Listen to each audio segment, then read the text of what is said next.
la chimère. Il avait l'air hagard quand il entra chez moi, et c'est avec le geste âpre, la face ocreuse, l'œil démesurément ouvert et la voix creuse qu'il me fit le récit suivant.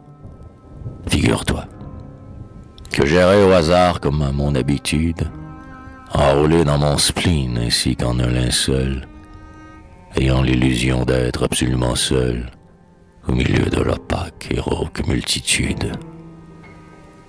Fils de ma dangereuse imagination, 1000 sujets hideux plus noirs que les ténèbres défilaient comme autant de nuages funèbres dans mon esprit gorgé d'hallucinations.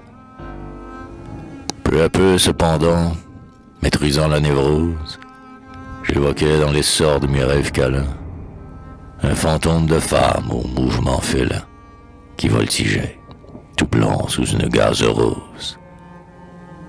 J'ai dû faire l'effet, même au passant blasé, d'un fou sur qui l'accès somnambulique tombe, ou d'un enterré vif échappé de la tombe, dont j'ouvrais fixement mes yeux magnétisés. Secouant les ennuis qui la tenaient captive, mon âme tristement planait sur ses records, et je m'affranchissais de mon odieux corps pour me vaporiser en brume sensitive. Soudain, tout près de moi, dans cet instant si cher, un parfum s'éleva, lourd, sur la brise morte.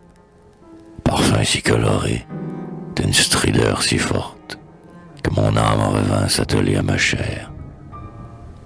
Et sur le boulevard brûlé comme une grève, j'ouvrais des yeux de bœuf qu'on mène à l'abattoir. Quand je restais cloué béant sur le trottoir, je voyais devant moi la femme de mon rêve.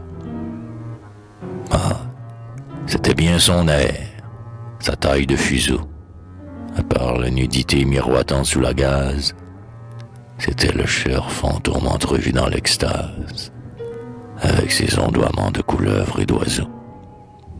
Certes, je ne pouvais la voir que par derrière, mais comme elle avait bien la même étrangeté que l'autre, et je suis son sillage enchanté, dans l'air devenu brun comme un jour de clairière.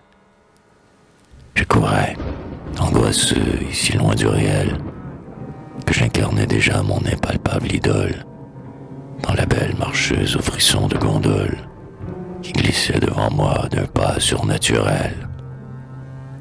Et j'allais lui crier dans le cohue infâme, frappant et bousculant tout ce peuple haï: je viens te ressaisir, puisque tu m'as jailli du cœur pour te mêler aux passants. Quand la dame se retourna soudain, ah, je vivrai 100 ans, et je verrai toujours cet ambulant squelette, véritable portrait de la mort en toilette, vieux monstre féminin que le vice et le temps, tous deux, avaient tanné de leur terrible hâle. Tête oblongue sans chair que moulait une peau sépulcrale, et dont les paupières de crapaud se recroquevillaient sur des prunelles pâles.